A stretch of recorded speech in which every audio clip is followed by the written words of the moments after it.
JEE 23 નો આ MCQ 10 ના ફોર્મમાં છે અને સિમ્પ્લિફિકેશન છે. માત્ર આલ્ફા પ્લસ બીટાની ફોર્મ્યુલાનો યુઝ કરવાનો છે. જોઈએ કેવી રીતે આપણે સોલ્વ કરવાનું. ચાલો અહીંયા આપણે એવા ટર્મને ભેગા કરી જેમાં ટોટલ 90 થતો હોય, જેથી કરી અને આપણે સિમ્પ્લિફિકેશન ઈઝી થાય.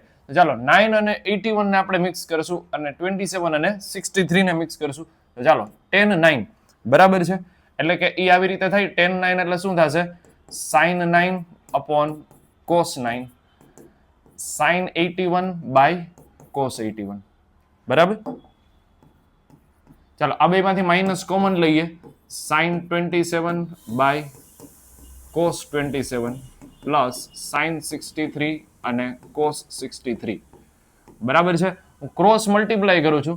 sin 9 cos 81 plus cos 9 sin 81 જે sin આલ્ફા પ્લસ બીટા છે, એટલે કે sin 9 પ્લસ 81 ની ફોર્મ્યુલા છે, અપોનમાં cos 81 ઇન્ટુ cos 9 રિમેનિંગ વધવાનું છે, માઇનસ સેમ રીતે sin 27 cos 63 plus cos 27 sin 63 એટલે કે sin 27 plus 63 અપોનમાં cos 63 into cos 27 આટલું રિમેનિંગ વધવાનું છે. આ પણ તમને sin 90 દેખાશે. આ પણ sin 90 છે જે 1 બની જવાનું છે. અહીંયા 2 મલ્ટીપ્લાય ને 2 ડિવાઈડ કરશું એટલે કે 2cc ની ફોર્મ્યુલા બનશે 2 cos 81 cos 9 ઇન્ટુ 2.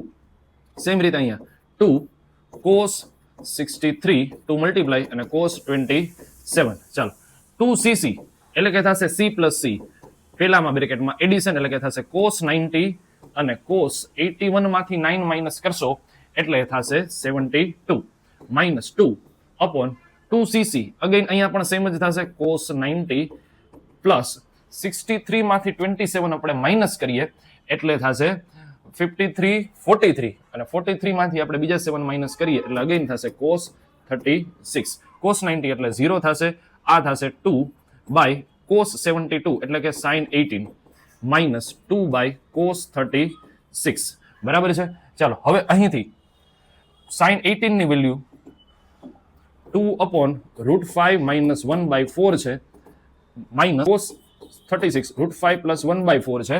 આ 4 2 8 થશે. હું 8 ને હું કોમન લઈ લઉં છું અને હું LCM લઈશ એટલે કે root 5 plus 1 માઇનસ છે એટલે માઇનસ root 5 plus 1 બરાબર. a minus b a plus b simplification થોડુંક એક્સ્ટ્રા કરેલું છે આગળ.